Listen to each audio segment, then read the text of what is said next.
My wife slept with her boss for 2 years to get promoted over people who actually earned it. I leaked the proof to the entire company on the same day they announced her as the new VP. My name is Desmond. My wife's name is Priya. We've been married 6 years when she started working under a man named Garrick, her division director. She talked about him constantly at first, how sharp he was, how he actually recognized talent. I thought it was normal work enthusiasm. It wasn't. The affair started about a year into that job, though I didn't know it then. What I noticed instead was a pattern that took me a long time to name. Priya got fast-tracked past people with more experience and better numbers. Projects landed on her desk that made no sense for her level. Every promotion cycle, her name came up early, always with Garrick personally advocating in meetings I only heard about secondhand from a friend who worked in her building. I asked her about it once, carefully, not accusing her of anything, just curious why things moved so fast for her specifically. She got defensive immediately, said I was jealous of her success, said maybe I should be happy for her instead of looking for reasons to diminish it. I dropped it, because that's what you do when you trust someone. I found out by accident, the way these things usually happen. Her work laptop synced photos to a shared family cloud account we'd set up years earlier and both forgotten about. A backup ran overnight. In the morning there were 14 new photos in a folder,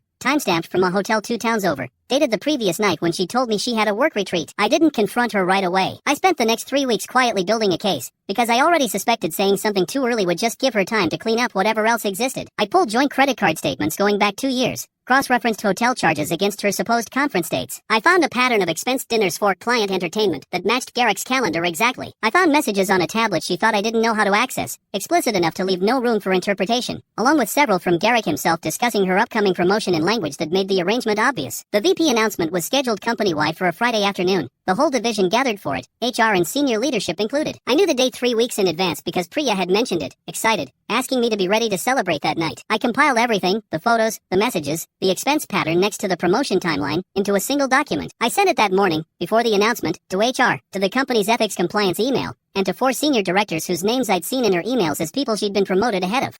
I didn't go to the announcement. Priya called me 40 minutes after it should have started, her voice completely flat. She said the meeting had been abruptly canceled, that HR had pulled her into a room instead, that Garrick had been walked out of the building by security while people watched. She asked me if I had anything to do with it. I told her I didn't do anything except forward the truth to people who deserved to have it before they clapped for her. The company opened a formal investigation. Garrick was terminated within the week for violating conduct policy with a direct report. Priya wasn't fired outright, but she was demoted 2 levels and moved to a different division under a new director who'd been briefed on exactly why she was there. She filed for divorce first, before I'd even said the word, framing herself to our families as the one who'd been driven out by a controlling husband who couldn't stand her success. I let her have that story for about a week, until her sister asked me directly what actually happened, and I told her the truth with the same folder of evidence still on my phone. Priya kept her job. Technically, she lost the promotion, the reputation she'd built off it, and most of the friends who'd congratulated her that Friday and then found out why the ceremony never happened. I lost 6 years I spent believing a version of her that never really existed. That part, no amount of evidence fixes.